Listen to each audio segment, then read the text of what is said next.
Bienvenue sur DMG TV, les histoires mystiques. Tu es nouveau sur la page, n'oublie pas de t'abonner, de laisser un commentaire, de liker et de partager. Je vais raconter une histoire. Il y a un numéro à l'écran sur le plus 237 655 81 90 17. Envoie ton histoire et on va jouer sur Facebook, YouTube et TikTok. On poste plusieurs histoires tous les jours sur YouTube. La chaîne c'est DMG TV. On a aussi une deuxième chaîne YouTube exclusive où on poste tous les 14 heures. La chaîne c'est DMG TV, histoire mystique exclusive. Facebook c'est DMG TV. TikTok c'est DMG TV où on fait les directs tous les mercredis et les vendredis à 20h00 heure du Cameroun. Donc n'oublie pas de t'abonner sur Facebook, YouTube, TikTok pour ne pas manquer ni les histoires ni les directs. Voilà, ici on poste uniquement les histoires mystiques. Donc si tu as une histoire mystique, n'oublie pas d'envoyer. Ce qu'on fait c'est pour sensibiliser, toujours laisser un like. Merci pour la force. Et donc maintenant on va passer à la première histoire. Coucou DMG, coucou à la communauté de DMG. Alors ce soir je reviens pour une histoire. C'est l'histoire de mon grand-père, bon, pas vraiment mon grand-père, mais voilà. Le mari à ma grand-mère. Voilà. L'histoire est quoi? Je vous explique. Le monsieur, il était un haut cadre de la poste à l'époque et tout. Il gagnait très bien sa vie et il était l'unique enfant de sa mère. Sa mère aussi qui avait aussi ses moyens à elle. Elle avait construit une grande maison et elle y vivait avec ses sœurs. Et ses sœurs avaient aussi des enfants qui vivait aussi avec elle. Ok. Donc une fois, la vieille, elle était malade. Elle était très malade. Elle se sentait très mal. Étant entourée de personnes, on va dire analphabètes, à l'époque, qui ne s'y connaissaient pas trop en matière d'hôpital et autres, elle habitait dans un village pas loin de la ville de son fils. Donc elle prend l'initiative, elle se dit que bon, je vais aller voir mon fils comme ça le lendemain matin, il va m'accompagner à l'hôpital et voilà pour mes soins. Et vu que mon fils il est quelqu'un qui a fait de longues études et tout, donc voilà. C'est ainsi que elle se rend chez son fils. Et elle arrive chez son fils, elle lui dit « Ah, vraiment que je vais pas très bien. Est-ce que tu peux m'accompagner à l'hôpital et tout ?» Son fils dit « Ah non, je peux pas, il se fait tard et tout. Demain, moi, je dois aller au travail et tout. Moi, je suis pas dans tout ça là. » Il refoule sa mère du revers de la main en tout cas. Et sa mère qui le regarde et elle dit « Mais tu n'as pas pitié d'une pauvre femme, une vieille femme. Tu sais que tu es mon unique enfant. Tu es le seul aussi qui est lettré. Je ne peux pas aller avec mes soeurs. Elles ne connaissent rien.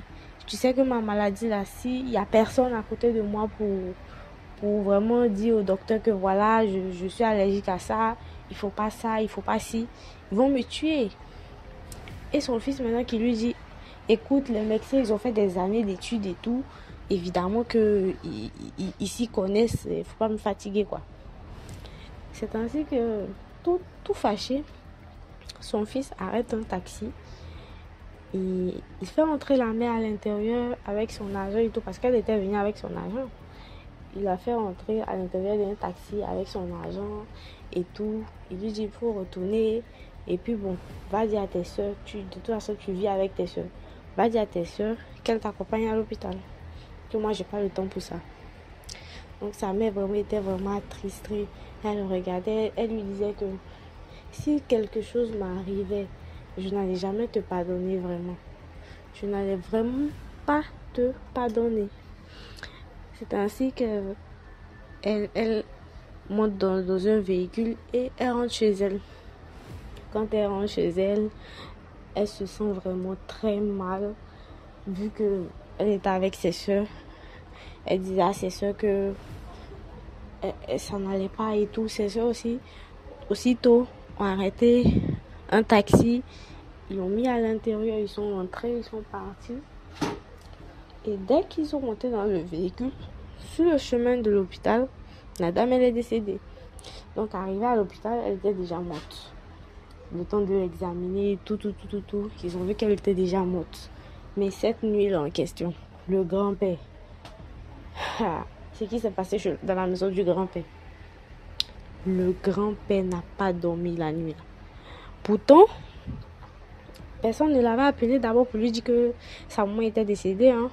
Mais lui, il n'a pas dormi. Sa grande maison, là, les portes claquaient de partout. Et c'était comme s'il y avait quelqu'un qui était à l'extérieur qui tapait la porte d'une violence. Lui, il s'est dit quoi? Il s'est dit que peut-être que ce sont les voleurs ou les braqueurs. Donc, il n'a même pas considéré. Après, le bruit retentissait. Il était avec sa femme et ses enfants. Le bruit retentissait, le bruit retentissait. Il se disait, mais qu'est-ce qui se passe? Mais personne n'osait sortir pour voir réellement ce qui se passait. Ils sont restés dans la maison toute la nuit. Il dit qu'il avait froid. Il avait des sueurs froides. Il avait vraiment l'impression qu'il y avait une présence vraiment dans la maison. Un vacarme pas possible.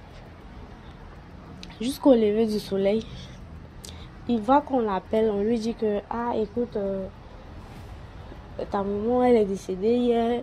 Voilà, on l'a mis à la morgue et tout. Voilà. Il faut venir pour faire les paperasses et tout.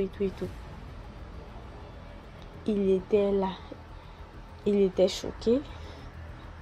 Il était vraiment choqué. Il s'est rendu à l'hôpital.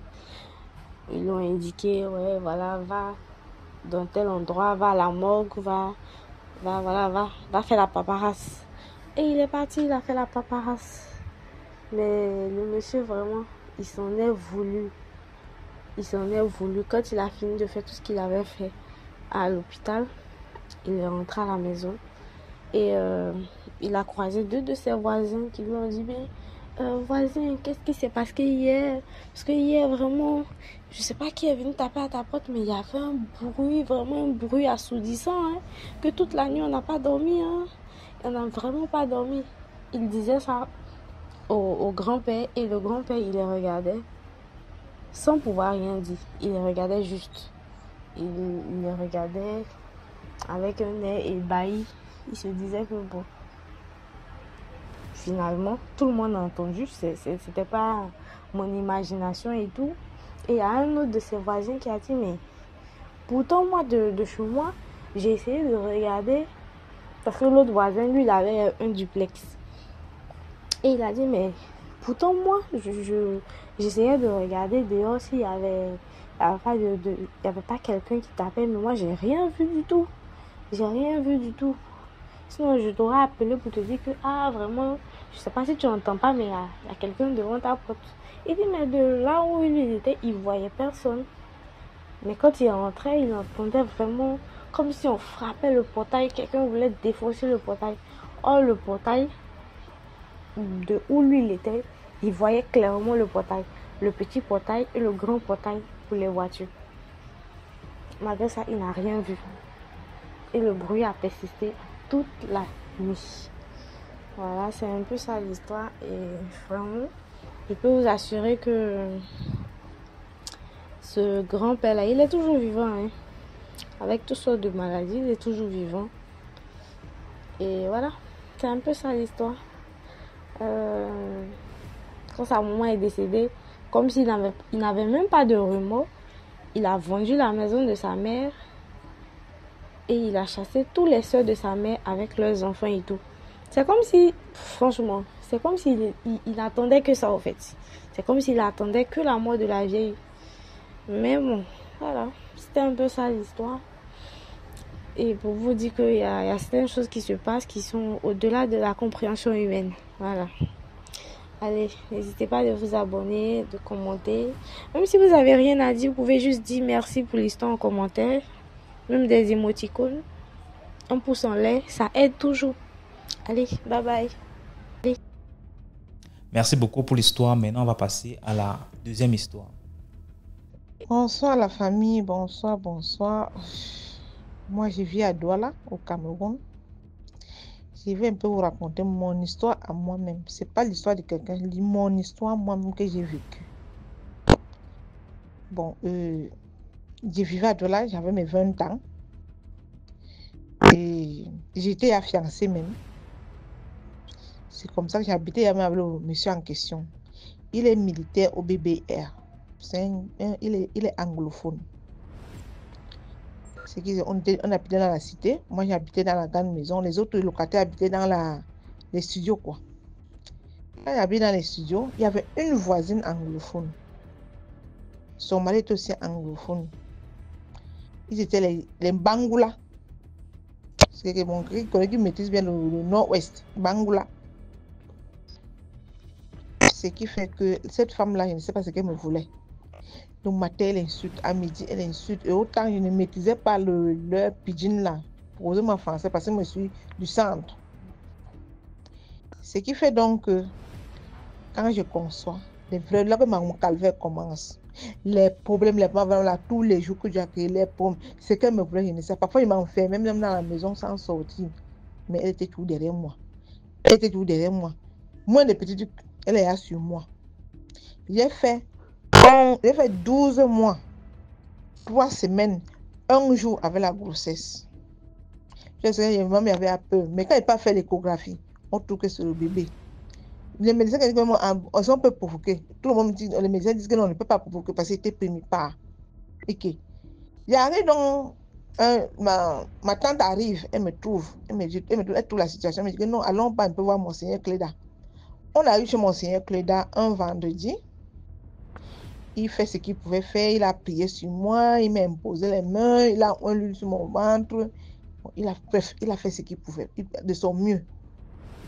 Il dit, Monseigneur Cléda, quand je rentre à la maison, j'ai dormi aux petites 3 heures là. Le samedi, les contractions ont commencé à 3 heures. J'ai supporté jusqu'à 6 heures. J'ai appelé ma tante qui était moi chez Monseigneur Cléda là. On arrive donc, elle arrive et toute la situation dit que non, comme tu ne permets pas et que c'est une grossesse qui a trop de problèmes, allons à l'hôpital. Ce qui va arriver arrive. On arrive à l'hôpital général de Douala. On prend mon carnet, on me confie à une sage-femme. Elle aussi, elle me fait le toucher, elle me dit que mais tu vas accoucher dans 15 minutes. Supporte. 15 minutes arrive. L'enfant ne sort pas. Il appelle donc le médecin-chef. Le médecin-chef arrive. Il dit que non, direction bloc opératoire. On ne peut rien faire ici. C'est quoi ma tante dit que, ok, quand vous l'amenez au bloc, attendez d'abord, j'appelle donc l'évêque lui-même. Il m'explique ce qu'il a lieu de faire. L'évêque est venu. Monseigneur Cléda est venu. Il a fait une courte prière là. Il m'a dit, va. Je suis en au bloc. On m'a même anesthésié. L'anesthésie générale. C'était pas l'anesthésie locale. Je suis endormi. On a fini de faire le travail qu'on pouvait faire. Tout. C'est comme ça donc on reçoit moi au bloc. Vous voyez que de 9h à 20h, j'étais toujours dans le sommeil. Donc je ne sais pas où j'étais. Sous anesthésie. Maintenant, donc, quand il me commence à me réveiller, je commence à bavarder. Je chante d'abord les cantiques. Parce que l'église n'était pas ma chose. Comme je suis catholique, là, bon, ça me disait absolument rien. Je suis venu avec moi à chanter les cantiques. Ma tante dit que mais celle-ci chante les cantiques depuis quand elle a appris à chanter les musiques religieuses. Je chante. Mais quand moi je chante, eux ils comprennent les gens qui étaient autour de moi. Mais moi je suis dans mon coma, l'anesthésie là. Vers de 20h30, je sens un pouvoir que ça ne bagarrer. Je suis sous anesthésie toujours. Hein. Je bagarre, je me bats.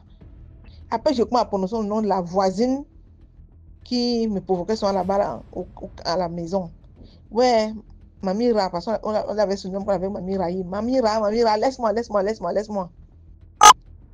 Quand il parle comme ça, le médecin arrive pour faire la ronde. Parce que, mais depuis qu'elle dort là, ça se passe comment? Elle ne se réveille pas. Le médecin passe la dame là dehors. Il a encore passé la porte, on pouvait pousser, la porte était plutôt bas dehors. Maintenant, le battant était plutôt bas dehors. Quand tu ouvres, ça sort dehors. À un moment donné, selon ce qu'on me raconte maintenant, parce que quand tu es anesthésié, tu ne connais rien. C'est comme ça que le médecin dit, mais la dame qui est dehors, c'est qui sort, elle veut faire la ronde. Quand ma famille sort donc dehors avec mon fiancé là, c'est comme ça que la dame là derrière la porte. Elle est derrière la porte. C'est là que le gars dit que mais ça ne peut pas faire que elle est dedans prononcer ton nom, que laisse-moi. Toi, tu es ici derrière la porte. Tu fais quoi ici à l'hôpital avec tout le monde que tu as eu avec Parce que moi, mon nom, c'est on ne peut pas me cacher. Je dis ça ouvertement. Je n'ai pas peur de quelque chose. Parce que je sais que c'est une vérité que je parle. Tu fais quoi là-bas dedans? Tu fais quoi ici dehors? Là, le médecin sort. Le médecin dit que mais, tu es venu achever. Tu viens achever la fille d'autrui. Elle t'a fait quoi? Tu as appelé l'enfant. Vous avez appelé l'enfant. Laissez la fille d'autrui tranquille. Laissez la fille d'autrui tranquille. Le médecin se fâche. Il m'a menacé la femme là dehors. Il m'a menacé la femme avec le militaire en question. Il menace. Le militaire dit ok. Quand il va arriver au quartier, tu es tout là-bas, dans le camp là. Ce qui va se des choses qu'on voit ça dans les films là, on va voir ça aujourd'hui là. On a arrêté le militaire que non, dort le matin, vous allez gérer ça. On a enterré l'enfant est même né. L'enfant est né. On a mis l'enfant sur oxygène, ça n'a pas tenu. L'enfant a lâché vers de 19 heures là. On est parti, il fallait qu'on enterre chez nous. Parce que chez nous, quand c'est un premier enfant, on ne garde pas, on enterre là. Le matin, quand le gars arrive au quartier, et tout que la dame l'a déménagé avec son mari, qui ne sont plus dans le camp. Je pose la question comme ça. Elle me dit pas la question. Quand tu étais sur anesthésie, tu as vu quoi dans mais moi je ne voyais rien, je ne connaissais rien. Je me dis parce que quand tu étais sur anesthésie, tu as commencé à chanter les cantiques. Après tu es quitté, maintenant tu as commencé pour son nom, Mamira. Mamira, laisse-moi. Il y a même comme avec toi. Donc l'affaire, elle venait t'appuyer. Je dis que non, parce que quand moi je sentais comme si quelqu'un m'appuyait le cou et je voyais que c'est Mamira, mais c'est pas quand je parlais, elle était derrière la porte. Donc elle est venue mystiquement pour finir avec moi. Dieu merci que ça ne m'a pas pris. C'est comme ça donc au matin, le médecin dit qu'on ne doit pas manger des trucs comme les nourritures du là. Il faut qu'on me fasse les pommes, le riz, c'est ça qu'elle peut manger. Je suis en train de faire mon deuil. Je rentre. Elle fait 6 jours à l'hôpital. Je rentre donc alors. Quand je rentre, je trouve une lettre en bas de la porte. Parce que c'est lui qui a, comme attend à garer la voiture, elle ouvre la porte, elle ouvre la porte et trouve la lettre. La lettre, elle a été en anglais. On dit que bon, moi, je ne maîtrise pas bien l'anglais. On dit quoi dans la lettre? La lettre disait que je n'ai encore rien vu. Donc, c'était en 4 lignes. Je n'ai encore rien vu. Je veux voir avec mes 2 yeux. Et sans toutefois vous interrompre l'histoire, elle avait ramené sa soeur du village, que sa soeur avait venue se marier avec le militaire en question. Donc, j'ai combattu contre elle et sa soeur comme ça là. Tous les jours, les problèmes, la mort que j'allais mourir, c'était à cause de cette femme-là, Mamira là, avec sa soeur. Parce que voilà, tout que le gars se marie avec, sa soeur se marie avec le militaire en question. Quand j'ai retrouvé ma santé, ma tante m'a dit que bon, ce qui est là, c'est que comme tu es là, voilà ta vie que tu as failli perdre, tu as perdu un bébé. Tes choses, tu rentres chez vous. Comme ma maman a conseillé, alors, Baba, j'ai seulement payé mes bagages sur ma partie. Je ne vais pas vous mentir aujourd'hui que c'est cette fille-là fait. La soeur de la femme là est venue se marier avec le militaire en question. Hein. Ils ont fait, c'était. Ce que sont les jours de 2010. Ça fait peut-être. Ils ont fait 10 ans ensemble, sans enfant. La fille aussi n'a pas pu accoucher. Moi, je suis rentrée chez nous. J'ai recommencé ma nouvelle vie. Et tout va bien quand même chez moi. J'ai refait un autre enfant. J'ai accouché l'enfant sans problème, par voie basse, sans souci. Mais ce que je dis aux gens, à mes frères et sœurs, vraiment, prions. Le diable est dehors. Le diable est venu détruire. Le diable est venu détruire tout le monde. Et il a une force pas possible. Faisons très attention. Je parle de mon histoire. Ce n'est pas l'histoire de quelqu'un. C'est mon histoire. Et j'ai passé 2 ans comme ça là. Je n'étais pas trop en santé. Ça n'allait vraiment pas. Il a fallu qu'on m'amène encore chez mon Seigneur Cléda. Pour qu'il me fait les jeunes. Il prie sur moi. Et tellement ce monsieur a fait quelque chose de spécial pour moi. Que vraiment, si j'ai la vie aujourd'hui, grâce à ce monsieur. Mais il ne m'a pas dit ce qui s'est passé. Il m'a dit que ta vie était en danger là-bas. C'est tout ce qu'il a eu à me dire. C'est bien comme tu es quitté. Mais ce que ce monsieur a fait pour moi, je remercie ciel et terre pour que Dieu lui accorde encore les jours de vie, pour vraiment sauver les vies. Je ne vais pas vous mentir. Je parle de mon histoire. Le militaire a travaillé au BBR. Si vous partez, vous voulez même, je vous donne son adresse, vous partez lui demander l'histoire que vous parlez ici. Je vous parle de mon histoire. Donc vraiment, Le diable est venu détruire tout ce qui est bon. Aujourd'hui, là, lui, il n'a plus de vie. Parce qu'il a plus notre sorcière. Où les sorcières, où les comment, mec est dans la maison. Sa vie est comme ça. Il m'appelle souvent, il me dit, voilà ma vie. Je fais non, je ne peux pas faire, je ne peux pas aussi faire ma vie pour toi. C'est entre vous, les anglophones, là-bas. Je connais jusqu'à dans son village. Donc, vraiment, mes frères, faites très attention. Faites très attention. C'est chaud dehors. Merci beaucoup pour l'histoire. Maintenant, on va passer à la troisième histoire. Salut la famille, salut DMG, salut à toute la communauté DMG, à tous les narrateurs, à toutes les narratrices de DMG TV. Je vais raconter une histoire. Cette histoire s'est passée aussi à Pointe-Noire. Je vais me surnommer la fille de Ponton. Voilà. C'était un jour, je revenais de l'école. En revenant de l'école, je vivais à Makayabou. C'est un quartier dans la ville de Pointe-Noire. Nous, on était vers le terrain. En revenant de l'école, j'arrive au terrain. C'était les gens qui couraient de partout et tout. Ah, mais qu'est-ce qui se passe? Que non, il y a un monsieur, il y a un jeune monsieur, un jeune qui est resté coincé dans le puits. C'est un creuseur de puits.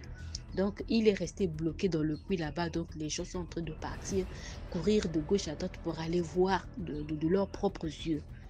Au moment où je voulais partir, mon frère m'a interpellé, me dit de revenir à la maison. Mon frère, il était policier. Alors, le lendemain, et on nous dit qu'est-ce qui s'est passé, puisque le gars a fait plus de 4 jours dans ce trou. Qu'est-ce qui s'est passé? Le propriétaire de la parcelle où le gars s'est enfermé dans le trou avait une femme. La femme du monsieur, ce sont les propriétaires des terriens au niveau de la ville de Pointe-Noire, ceux qui vendent des terrains aux gens et tout et tout et tout. Nous, on les appelle les Fumtoto. Voilà. Donc, sa femme, elle était de ces Fumtoto-là. Maintenant, elle avait quelque chose de la famille qu'on lui avait remis, que nous, on appelle ici les Bikoko. Je ne sais pas en français comment est-ce que je vais appeler ça. Donc, je vais peut-être dire du genre comme un talisman comme ça. Donc, au même temps, quand tu as la chose, tu as la chance au niveau du travail, les business et tout. Il y a d'autres qui fonctionnent même avec le son. Tu peux même dire les gens quand tu en as. Tu auras beaucoup d'argent. Donc, la femme, elle en avait, la famille l'avait donné, qu'elle puisse travailler et travailler aussi pour la famille. Donc, à un moment donné, si on constate que tu ne t'occupes pas des autres, tu as pris la chose, tu t'es accaparé de la chose pour toi seul, ils vont vouloir te ravir ça de gré ou de force. On va te ravir ça, on va te donner ça à une autre personne. Une autre personne aussi va commencer à travailler avec ça. Donc, la dame, elle prend la chose, elle donne à son homme. Le gars prend la chose, voilà, ça a commencé à fonctionner sur lui. Il a trouvé un bon boulot dans une société très renommée de la place, que je vais taire le nom. Il a trouvé un bon boulot là-bas, on l'a nommé un chef là-bas, il a acheté une parcelle, il a construit, il avait maintenant des voitures. Le gars, il avait maintenant l'argent. Mais dans le quartier où il avait acheté la parcelle, là où il avait construit, il y avait problème d'eau. Donc le gars, pendant la construction de la maison, il avait fait un puits d'eau. Maintenant, la famille de la femme commençait à réclamer la chose puisqu'on ne comprenait pas leur fille, elle n'aidait plus les autres, elle était maintenant restée juste attachée avec son mari et tout. Tout ce qui se passait autour de la famille, elle, vraiment, elle n'en pouvait plus en faire partie. Quand elle demande maintenant à son mari, remets-moi la chose comme ça, je vais remettre à la famille, on en a beaucoup aussi utilisé. En tout cas, nous sommes acquéris de beaucoup de choses. Je vais remettre aussi aux autres, les autres vont continuer à utiliser. Le gars dit, si je remets la chose là, en tout cas, je serai dans la faillite. Parce que, puisque la chose en question, c'est comme ça, soi-disant que ça fonctionne. Quand tu en as, tu brilles de tout, la maison, tout ce que tu fais brille. Mais une fois que tu n'auras plus, tout va aller de mal en pire. Donc, lui, il craignait que si je remettais, en tout cas, je ne serais plus la même personne. Qu'est-ce qu'il fait? Il tue la femme. Lorsqu'il tue la femme, il prend l'esprit de la femme, il l'enferme dans le puits, là où il y avait le puits, le puits avait séché. Donc, il avait bloqué le puits. C'était comme ça, c'était resté comme ça. Il est resté jusqu'à ce qu'il s'est remarié. Lorsqu'il s'est remarié, avec le temps, lui, il part au boulot le matin et tout. La femme avait vraiment des difficultés d'eau à la maison. Alors, qu'est-ce que la dame l'a fait? Elle fait appel à un monsieur de, de creuser le puits pour que, afin que l'eau puisse encore jaillir du puits pour qu'elle puisse utiliser au quotidien et tout, et tout, et tout. Le gars arrive, elle fait appel à un jeune du quartier, le jeune arrive avec son petit. Ils ont discuté du prix et tout, et tout. Il dit non, c'est ce que j'ai l'habitude de faire, t'inquiète pas, je vais le faire.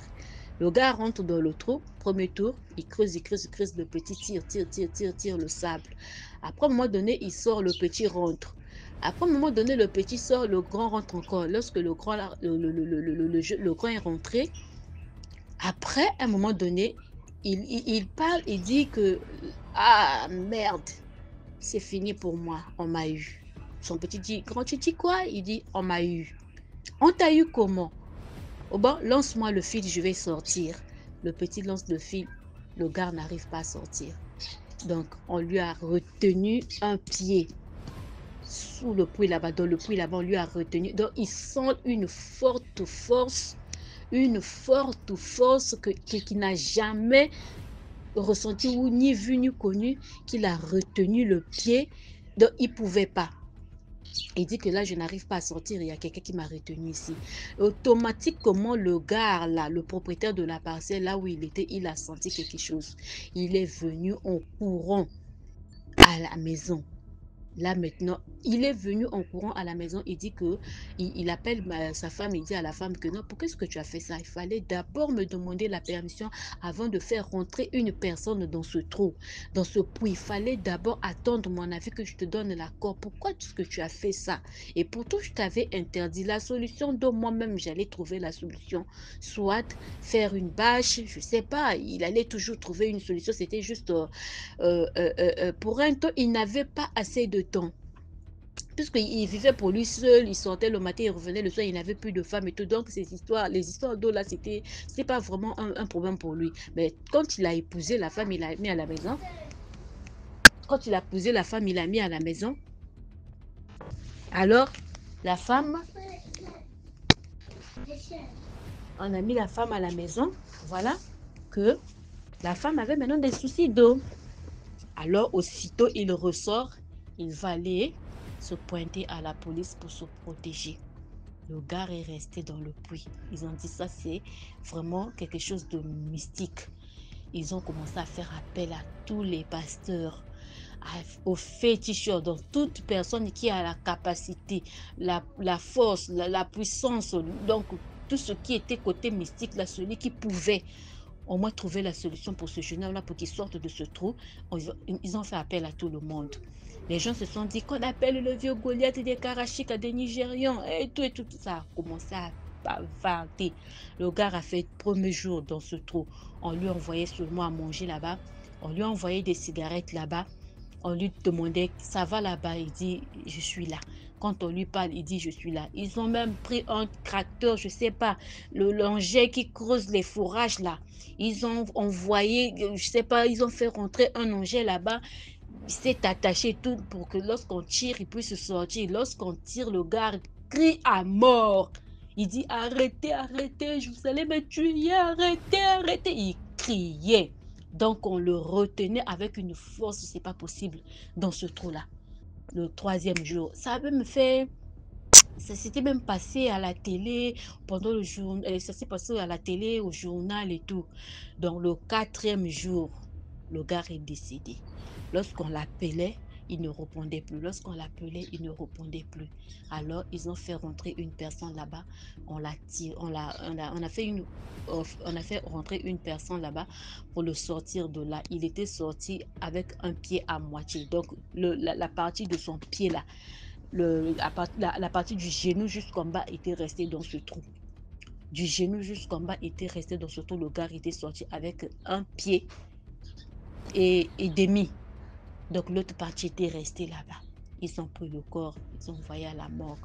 Mais le jour de son enterrement, les gens ont dit que non, il ne va pas aller au cimetière dans le corbillard. On l'a porté à main jusqu'à Bomokamba, là où il était censé être enterré.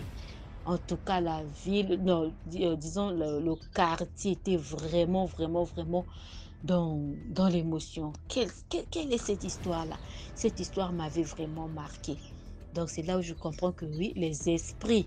Donc, c'était l'esprit de cette femme-là que le gars avait touché à quelque chose là-bas. Donc, on n'avait pas compris, mais les gens ont dit que c'était les histoires là.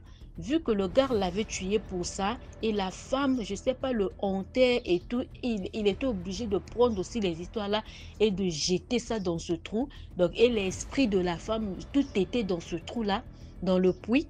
Et le gars avait vu peut-être une bague, peut-être une chaîne, un truc comme ça. Donc, quand il a voulu mettre la main dessus, c'est là où l'esprit l'avait attrapé. Parce que les gens ont dit que s'il n'avait pas les yeux, s'il n'avait pas les deux yeux pour voir les trucs là, il allait sortir, ça allait lui rien faire. Mais vu qu'il avait aussi un autre côté, il est allé toucher ce qu'il ne devait pas toucher, ce qui ne lui appartenait pas.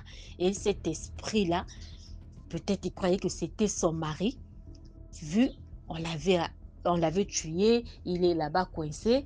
Il a attrapé le gars. Donc le gars est décédé comme ça dans le puits. Il est sorti avec un seul pied. C'était ça un peu l'histoire. Donc la moralité, nous devons faire très attention. On vous appelle pour faire un travail. Faites votre travail européen. Quel que soit ce que vous allez trouver là-bas, quel que soit ce que vous allez voir là-bas, ne touchez pas, ne prenez pas ce qui ne vous appartient pas. S'il n'avait pas touché à quelque chose dans ce puits-là, il n'allait pas mourir, il n'allait pas rester là-bas. L'esprit de cette dame-là ne l'allait pas le prendre en otage. Merci beaucoup pour l'histoire. Merci beaucoup pour l'histoire. Maintenant, on va passer à la quatrième histoire. Bonjour DMG. Bonjour la famille DMG TV. C'est votre médium, non médium. Je reviens avec une petite histoire suite à l'histoire du Congolais de Brazzaville qui racontait l'histoire de la dame du salon de coiffure. Je m'apprêtais à me marier et donc j'étais à la recherche d'une coiffeuse maquilleuse. Et j'en ai fait pas mal. J'en ai fait pas mal parce que j'avais besoin de quelqu'un qui devait me coiffer, qui savait coiffer les tresses. Donc, dans ma recherche, je suis tombée sur une jeune dame ressortissante de la Côte d'Ivoire. Donc, je suis allée dans son salon. Je lui ai posé la question si elle savait coiffer les tresses et tout. Elle me dit oui, il n'y a pas de souci. Je dis d'accord, on va quand même procéder par un essai. Elle me dit, il n'y a pas de problème. Donc, on prend rendez-vous pour cet essai. Et du coup, le jour du rendez-vous arrive. Je vais dans le salon. Et c'était vraiment une période, vous savez comment ça se passe quand tu prépares un mariage, tu es à fond dans les prières. Donc, c'était vraiment une période où je passais beaucoup de temps dans la prière. Donc, quand j'arrive au salon de coiffure, elle me regarde, elle me dit oui, vous voulez quoi? Donc, je me suis dit peut-être qu'elle ne se souvenait plus de moi alors que ça faisait à peine 3 ou 4 jours que j'étais passée. Donc, je lui dis, en fait, j'avais pris rendez-vous pour la coiffure, le maquillage et tout. Elle me dit, ah oui, oui, c'est vrai. Bon, on va commencer. Je dis, il n'y a pas de souci. Elle discutait avec quelqu'un, donc elle m'a laissé asseoir dans le petit salon. Donc, je me suis assise dans le petit salon, le temps d'attendre qu'elle me coiffe. Et je la voyais, elle était assise, elle faisait rien. Donc, je me dis, je ne vais pas la presser. Donc, je mets mes écouteurs, j'écoute ma louange et tout. Et je la vois qui commence à ranger des affaires, ranger ci, ranger ça. Et moi, je vois le temps qui passe. Je me dis, bon, il se passe quoi? Et donc, j'ai dit au jeune homme avec qui elle discutait, est-ce que tu peux aller chercher de la nourriture et tout? Il dit, d'accord. Donc, il sort, il dit, ok, je reviens. Et là, je la regarde, elle me dit, bon, on passer à la coiffure. Je dis d'accord. Et là, je la vois, elle est hésitante pour la coiffure. Je dis, bah, c'est pas grave, maquillez-moi seulement. Et je la sentais nerveuse, vous voyez. Elle était tellement nerveuse, elle faisait tout tomber. Donc moi, je me dis, qu'est-ce qui se passe en fait? Euh, je prête pas trop attention à sa nervosité. Je la laisse me maquiller. Et comme je suis très critique quand on me maquille, je me suis dit, je vais fermer les yeux pour ne pas commencer à dire, ah là, t'as pas bien fait le sourcil, ou là, je trouve que tu n'as pas bien euh, associé les couleurs. Je lui ai dit, ok, tu fais comme tu le sens, et puis après, je vais voir en fait. Donc, elle me maquille, elle commence à me maquiller, et là, j'ouvre les yeux. Quand j'ouvre les yeux, ce n'est pas son visage que je vois. Automatiquement, je referme les yeux. Je me dis, qu'est-ce que j'ai vu? Je me dis, mais qu'est-ce que j'ai vu? J'étais pétrifiée. Mon cœur battait fort. Je me suis dit, mais c'est quoi ça? Vous voyez, quand quelqu'un vous maquille, le visage est proche. Je me dis, peut-être que j'ai pas bien vu. J'ouvre à nouveau les yeux. J'ai la même image. Je referme les yeux. Je dis, non. Vous savez, pour ceux qui ont déjà vu le clip Thriller de Michael Jackson, les zombies en décomposition. Et là, je me dis, non, non, non, non, non, non, ce sont mes idées. Je me dis, ce sont mes idées, ça peut pas être ça. Et j'ouvre encore les yeux, je vois son visage et là, j'ai senti qu'elle a compris que je l'avais vu, que je voyais ce visage-là. Et donc, sa main a lâché le rouge à lèvres, il est tombé. J'ai refermé calmement mes yeux, j'ai commencé à prier intérieurement. Et elle me dit, ah désolé, hein, désolé, le rouge à lèvres là est tombé, je ne sais pas si j'ai une autre couleur. Elle a commencé à fouiller dans son sac. Et là, je me suis dit, c'est quoi ça? C'est quoi ça? J'étais tellement pétrifiée. Donc, quand j'ouvre à nouveau les yeux, elle est en train de fouiller dans sa trousse, elle m'a tourné le dos. C'est, ah, bon, ma chérie, j'ai pas le rouge à lèvres là. Hein. J'ai dit, il n'y a pas de souci. Ce que tu as mis, ça me va. Je, je me suis redressée. Je me suis dit, je ne vais pas avoir peur. Je vais me contrôler. L'esprit qui est en moi est plus fort que celui qui est dans ce monde. Je lui dis, ok, y a pas, ça va aller comme ça. Je lui dis, je te dois combien? Elle me donne le montant. Je la paye. Et elle me dit, ça te va? Je dis, oui, ça me va. Et là, elle était plus proche de moi. Elle se tenait maintenant à distance. Elle dit, ça te va, hein, tu es sûre, hein? Parce que j'ai plus de rouge à lèvres et tout. J'ai dit, non, ça va, t'inquiète. Je suis sortie de là. Je suis sortie de là. Je me suis même pas retournée parce qu'elle était partie se mettre dans un coin. Elle se tenait plus à côté de moi. Elle est partie s'isoler dans un coin. Je suis sortie de là. Je suis montée dans la voiture.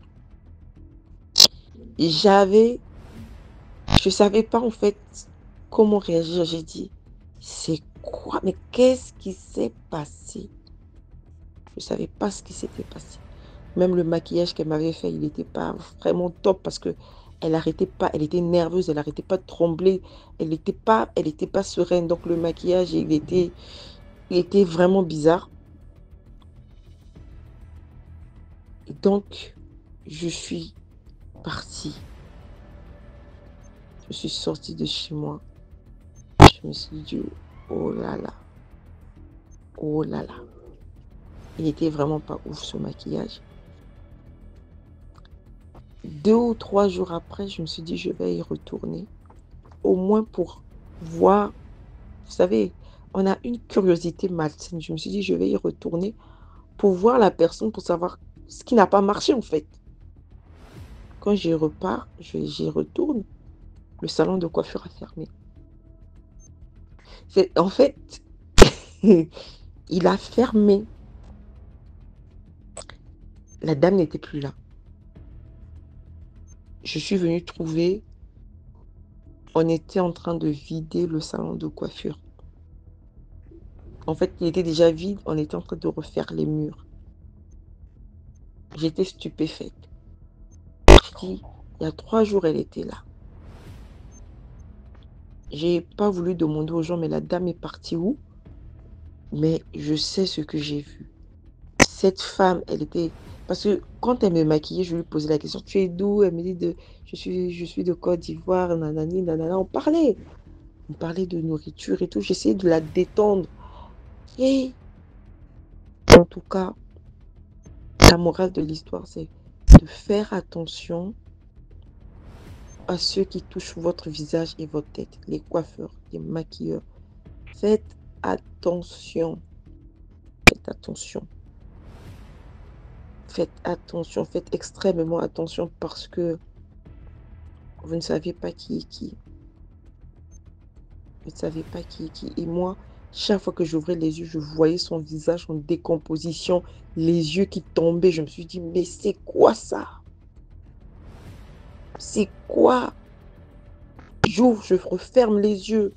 J'attrape mes yeux, je serre les yeux. J'ouvre à nouveau, c'était un visage en décomposition devant moi, en fait. C'est que son visage, d'ailleurs, même quand on maquille, le visage de la personne qui te maquille ne peut pas être aussi proche de toi. J'avais l'impression qu'elle essayait de regarder à travers mes yeux. Je sais pas, vous voyez, c'est comme si elle collait presque son visage sur moi. Ça me mettait mal à l'aise. Je me suis dit, mais... Au début, je la ressentais, je me disais, mais c'est quoi? Pourquoi elle est aussi proche? Pour me faire les sourcils et maquiller mes yeux. Après, je me disais, peut-être qu'elle voit pas bien. Donc, quand j'ai ouvert les yeux, j'ai vu ce visage tombant, la pauvre décomposée, l'œil qui tombait. J'ai refermé les yeux, j'ai dit, c'est quoi ça? C'est quoi? Je l'ai fait 3 fois et par 3 fois. C'est la 3e fois où elle m'a tourné elle m'a tourné le dos et elle a fait tomber le rouge à lèvres. Je vais jamais oublier, c'était une expérience bizarre, vraiment bizarre. En tout cas, prenez soin de vous et faites attention. Tout salon de coiffure n'est pas salon de coiffure. Prenez soin de vous, la famille. Merci beaucoup pour l'histoire. Maintenant, on passe à la 5e histoire. Bonsoir DMG, bonsoir la communauté, bonsoir à tout le monde. Et mes bonjours aussi, ça dépend l'heure à laquelle vous allez recevoir mon voice. Je vais vous raconter une histoire.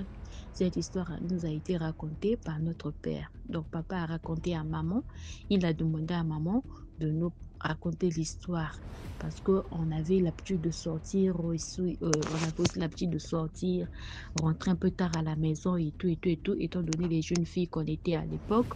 Donc on aimait bien sortir, rentrer aussi les heures tardives. Donc voilà pourquoi il a raconté l'histoire à maman. Qu'est-ce qui s'est passé? Le matin, quand il était parti à l'église au culte matinal, parce que papa, il est catholique, donc chaque 6 heures, il partait au culte matinal. Les cultes de 6 heures, je ne sais pas, de 5h30 à 6 heures, ou de 6 heures à 6h30. Arrivé à l'église le jour en question, il y avait une demoiselle qui passait son témoignage. Donc, elle racontait l'histoire, ce qui lui était arrivé. Donc, elle était d'abord mal habillée. Elle avait une jupe courte. Elle était vraiment mal habillée. Les gens se sont dit que, ah, mais comment une fille mal habillée comme ça, avec les trucs courts, comme une personne qui fait la vie à l'église tout son matin, comme ça, qu'est-ce qui se passe? Donc, après le culte, c'est là où on a fait appel à la demoiselle de venir raconter les témoignages et de comment elle s'est retrouvée à l'église. Donc la fille raconte qu'elle est une prostituée, elle fait sa vie, elle fait sa life et tout, elle sort avec des hommes blancs, elle fait la vie des blancs, comme on le dit chez nous ici, elle fait la vie des blancs. Donc, je suis du Congo-Brazzaville, je précise toujours. Donc c'était à Pointe-Noire, elle fait la vie des blancs. Le jour-là, elle est sortie comme d'habitude. En marchant, elle n'a pas eu vraiment assez de clients. En tout cas, la soirée n'était pas vraiment bonne pour elle. Jusqu'au moins à 23h et tout. Elle s'est dit, ah, je vais rentrer. Elle commençait à se balader seulement. Elle se baladait là, elle marchait à pied au bord du goudron là, sur les trottoirs, elle marchait. Voilà, c'est un homme qui vient garer sa voiture auprès d'elle. Et il salue la dame dit bonsoir et tout. Oh non, j'aimerais passer un moment avec toi et tout et tout. Et dit non, d'accord, il n'y a pas de problème. Ils se sont entendus avec le prix et tout, c'est bon, c'est bon. La dame, la demoiselle monte dans la voiture, la fille monte dans la voiture. Ils sont arrivés à l'hôtel, ils sont rentrés à l'hôtel. Le gars a payé la chambre et tout. Et le gérant est venu leur remettre les clés. Il dit que non, prenez la chambre. Par exemple, on leur a donné la chambre. Ils sont partis dans la chambre avec le gars. Arrivée là-bas et tout, elle s'est déjà déshabillée. Elle était vraiment motivée. Elle était trop chaude là. Elle s'est déjà déshabillée et tout. Le gars dit, bon, je vais prendre une douche rapidement, je te reviens. La fille dit, d'accord, il n'y a pas de problème. Le gars est allé dans la douche. La douche, c'était la douche en baie vitrée là. Donc, lorsque la personne est dans la douche, tu peux au moins voir un peu la personne qui se trouve dans la douche. Elle est restée là. Elle est restée là. Le gars ne sort pas. Elle est restée là. Elle est restée là. Le gars ne sort pas. Ah, mais qu'est-ce qui se passe? Elle commençait à flipper un peu. Elle commençait à sentir la chair de poule. Elle dit, ça sent bizarre. Pourquoi est-ce que je me sens tout d'un coup bizarrement comme ça et tout? Je sens la chair de poule et tout. Elle entend quelque chose dans la douche là-bas qui fait genre mais ça c'est quoi? Comme si c'était la pluie qui venait, comme si c'était la tempête, comme si c'était... Donc elle ne comprenait pas. Elle s'est levée tout doucement sur la pointe des pieds. Elle commençait à venir lentement. Et la douche était un peu ouverte, un tout petit peu ouverte. Donc lorsqu'elle était là, elle ne voyait pas vraiment. Donc elle voyait la silhouette de l'homme dans la douche, mais elle ne voyait pas exactement. Elle s'est approchée un tout petit peu vers la porte qui était un peu ouverte. Lorsqu'elle a regardé à l'intérieur, mon Dieu, le gars, il y avait les cafards qui sortaient de sa bouche en quantité pas possible, mais les cafards ne tombaient pas par terre, les cafards ne s'envolaient pas, les cafards sortaient seulement de sa bouche. Ça sortait, c'était seulement là. Mais ça ne tombait pas. Donc, je ne sais pas comment est-ce que je peux expliquer ça. Dès qu'elle a vu, elle a eu très peur. Elle dit, merde, dans quoi je me suis fourrée, mon Dieu.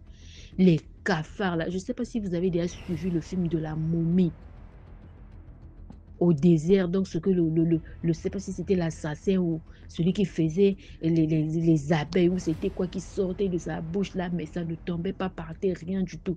Donc, c'était comme ça. La fille s'est retournée lentement. Elle a pris ses vêtements. Elle est sortie en slip de la chambre. Elle a couru vers le gérant à la réception là-bas. Il dit, mon cher, vraiment, en tout cas, je t'en prie de me sauver. S'il y a la possibilité, cache-moi parce que là, vraiment, je ne sais pas si je sors là, il pourra me rattraper. Le gars n'a même pas voulu savoir la suite. Il a couru ouvrir une chambre. Regarde les matériels là-bas, donc tout ce qui est gaspillé là-bas, les spirites et tout, comme un débarras de l'hôtel. Il a ouvert la pièce, il a fait rentrer la fille là-bas, il a fermé, il a pris les clés, il a gardé les clés avec lui. Dès qu'il est revenu à la réception, le blanc est sorti vite avec la serviette. Le blanc est sorti en serviette. Où est la fille? Où est la fille? Il dit, quoi c'est? Où est la fille? La fille qui était rentrée avec moi ici, là. Elle est sortie. Elle dit que non. Moi, je l'ai vue sortir ici en courant. Je l'ai demandé. Elle ne m'a rien dit. Elle est sortie. Donc, je ne sais pas qu'est-ce qui s'est passé là-bas. Pourquoi est-ce qu'elle est sortie en courant comme ça, avec les vêtements à la main et tout. Mais je ne sais pas. Le blanc ne croyait pas. Il dit non. Je sens qu'elle est ici. Je sens qu'elle est ici. Je sens sa présence ici, là. Dis-moi la vérité. Elle est où? Le blanc est rentré au comptoir de la réception pour fouiller la fille. La fille n'était pas là. Il est devenu très agité dans l'hôtel. Il commence à fouiller dans l'hôtel là-bas. Il commence à dire non, mais ça ne se passe pas comme ça. Ça, c'est le garde de la réception. Ça ne se passe pas comme ça. Tu n'as pas le temps de fouiller dans les pièces à côté. Il y a des gens qui sont là-bas et tout. Imagine-toi ouvrir la porte. Et si la porte n'était pas fermée à clé, vous allez trouver les gens là-bas et tout. Ce qu'ils sont en train de faire. Non, ça ne se passe pas comme ça et tout. C'est devenu un débat avec le blanc. Le blanc commençait à fouiller. Il est arrivé devant la porte du débarras. Il y a quoi ici? Il dit que non, là-bas, c'est juste un débarras. Il y a des trucs, des congélateurs gaspillés, les réfrigérateurs, les spites et tout. Je peux vérifier? Il a dit non, non, non. Moi, j'ai pas la clé. La clé se trouve avec le propriétaire de l'hôtel. Il est en déplacement. En ce moment, il est hors du pays. Il n'est pas là. Le gars est sorti, mais il savait qu'il y a quelque chose qui n'allait pas dans les propos du réceptionniste là. Il est quand même sorti. Il a dit, bon, je suis désolé pour les désagréments que j'ai causés et tout. Il lui a remis quelque chose. Il a pris sa voiture. Il est parti. Quand il a démarré la voiture, il est allé garer un peu plus devant. Il a éteint les phares. Et le réceptionniste là-bas regardait les mouvements puisque c'était en bas vitré. Quand tu es à l'intérieur, tu peux regarder ce qui se passe dehors là-bas, les voitures qui passent et tout. Le gars est allé garer là-bas. Il a fait au moins 1 heure du temps là-bas. Après, il a démarré la voiture, il est parti. Le gars est resté encore quelques minutes après. Il est allé faire sortir la fille et dit, là, il est déjà 5 heures du matin, tu ne risques plus rien, tu peux rentrer. La fille, elle est sortie directement, elle a pris un taxi à l'église. C'est là où elle s'est retrouvée vers 5 heures du matin à l'église. On pleure. Elle pleurait. Et puis, le prêtre lui a demandé ceux qui étaient là-bas, les personnes qui dorment à l'église et tout. Ils lui ont demandé qu'est-ce qui s'est passé. Elle a raconté. Après, on l'a passé là-bas pour passer son témoignage.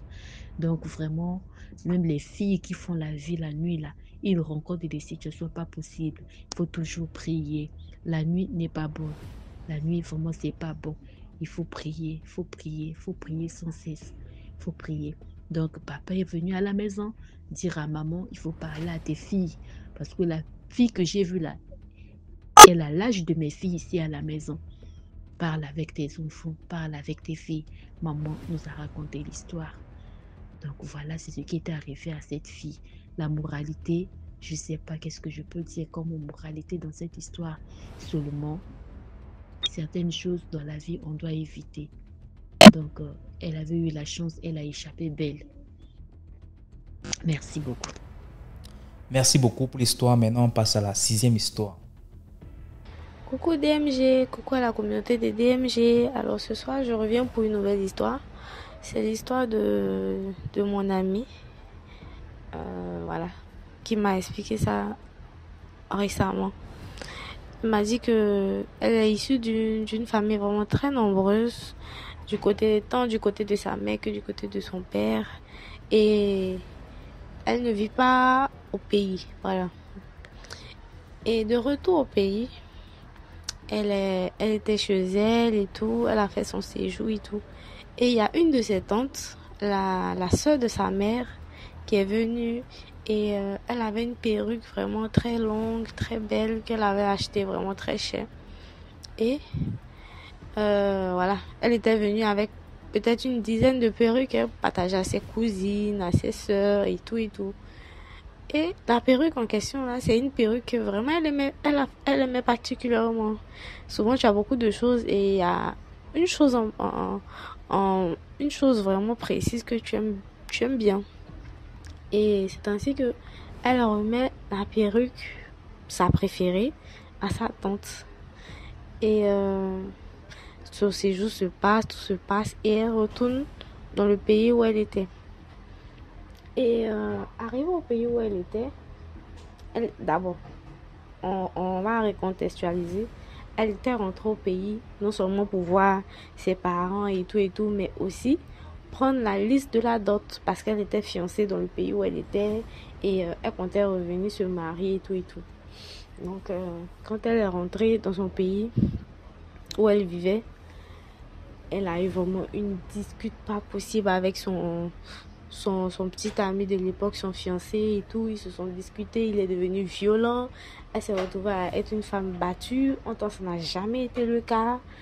Et vraiment, beaucoup de choses se sont passées vu qu'ils vivaient ensemble. Donc, quand elle s'est séparée de lui, elle n'avait plus de logement. Elle est devenue sans domicile fixe, à traîner dans les rues et tout. Mais elle était étudiante et elle travaillait à côté. Elle n'a jamais pris le courage d'appeler sa mère pour lui dire que voilà, maman, ça va pas et tout. Elle a toujours gardé ce secret là pour elle. Et un bon jour, sa mère qui l'appelle, qui lui dit que, mais quand tu es venue au pays, ma fille, qu'est-ce que tu as fait? On me dit que tu as donné une perruque à ta tante un tel. Elle dit, ah oui, maman, je suis venue. Bon, elle aimait bien, donc vraiment, j'ai pas pu lui refuser et je lui ai donné. Elle dit, ma fille, tu m'as tuée. Tu m'as tuée.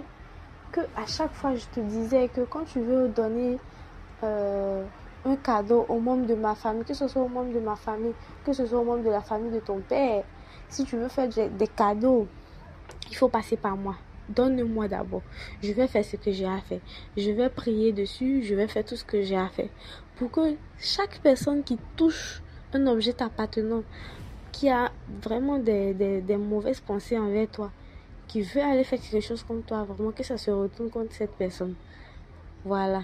Mais tu as donné ce cadeau-là, cette perruque-là, et puis tu ne m'as même pas fait signe, tu ne m'as pas avisé. Voilà. J'étais là. On m'appelle pour me dire que ta tante est allée voir un féticheur. Bon, voilà. Un féticheur pour aller te gâter, quoi, comme on le dit. Aller dire au féticheur que ta vie vraiment devienne comme de l'eau sans arôme. Ça veut dire que ta vie, que tu tournes en rond dans le pays où tu es et que tu reviennes dans notre pays ici. Donc, quand elle a fini de dire ça, sa maman a fini de lui dire ça, elle, malgré toutes les situations qu'elle vivait de bizarre, elle n'a jamais avisé sa maman pour lui dire, voilà maman, voilà ce qui se passe, voilà ce qui se passe. Mais malgré ce que sa mère lui a dit, elle trouvait un moyen encore de dire que non, maman, il ne faut pas croire en ce genre de choses et tout. Vraiment, Dieu a la main sur nous, comme ça, comme ça. Et elle disait ça à sa maman à tout moment. Elle dit, sa maman lui dit, tu penses que c'est un jeu? Le marabout, bon, j'aime pas trop employer ce genre de mots, mais la personne que ta tante est allée voir pour faire le médicament là, c'est la personne qui m'a contacté, qui m'a dit que voilà, je sais pas par quel miracle la personne a pu me contacter. La personne m'a dit que oui, voilà, tu as ta fille, un tel. Il y a une telle personne qui est venue avec de telles idées, voilà. Et vraiment, il m'a dit que oui, que lui, il a consulté d'abord. Parce que quand on lui envoie ce genre de cas, lui consulte la personne pour voir c'est quel genre de personne et tout. Et quand il a consulté, il a vu que vraiment tu étais une bonne fille, que tu avais le cœur sur la main et que tu n'avais pas vraiment d'intention mauvaise envers ta tante quand tu lui remettais ce cadeau. Et que voilà. Donc c'est pour ça que lui, il n'a pas fait le travail. Mais il tenait quand même à m'avertir. Parce que la tante est assez... Comment on appelle ça? Elle est assez décidée à faire ce qu'elle a envie de faire. Donc même si c'est pas moi, ça sera une autre personne. Et c'est ainsi que le monsieur a parlé avec la maman de la fille. Et la fille aussi, elle a parlé à sa maman. Et enfin, elle a ouvert les yeux pour voir que la situation dans laquelle elle était, il y avait une main noire, une main obscure qui planait sur elle. C'est comme ça qu'elle s'est adonnée à la prière. Elle a commencé à prier, elle a commencé à jeûner, à vraiment se confier à Dieu, quoi. C'est pas que avant elle se confiait pas à Dieu, mais elle a intensifié dans la prière et tout. C'est ainsi que vraiment elle a retrouvé un nouvel appartement. Elle a pu terminer ses études. Et voilà. Elle a rencontré quelqu'un d'autre. Et elle me racontait ça. Elle dit vraiment, quand nos parents nous parlent, il faut qu'on soit lucide, il faut qu'on soit à l'écoute. Hein? Parce que les parents, souvent, voilà, c'est un truc que Dieu a donné aux parents. Il ne faut pas laisser les paroles des parents comme ça. Il faut les garder dans notre cœur, il faut marcher avec. Et voilà, c'est comme ça que l'histoire s'est terminée. Elle me dit ça, je lui ai dit, mais quel est le sentiment que tu as envers ta tante là, sachant tout ce qu'elle a voulu te faire et tout. Elle dit que franchement, j'ai aucun sentiment parce que vu la misère dans laquelle elle est, vu la misère dans laquelle elle et ses enfants sont, que mais Dieu s'est déjà chargé d'elle. Dieu a déjà fait son palabre comme on le dit, donc qu'elle n'a même pas de rancune, franchement. Elle sait seulement que à partir de maintenant, elle va faire attention. Voilà, c'est ça on dit dans un jargon populaire en Côte d'Ivoire, que conseil ne conseille pas, c'est conséquences qui conseillent. Donc c'est un peu ça. Allez, n'hésitez pas de vous abonner, de commenter, de partager. Même si vous n'avez rien à dire, vous pouvez juste mettre en commentaire merci pour l'histoire. Ça aussi c'est un commentaire.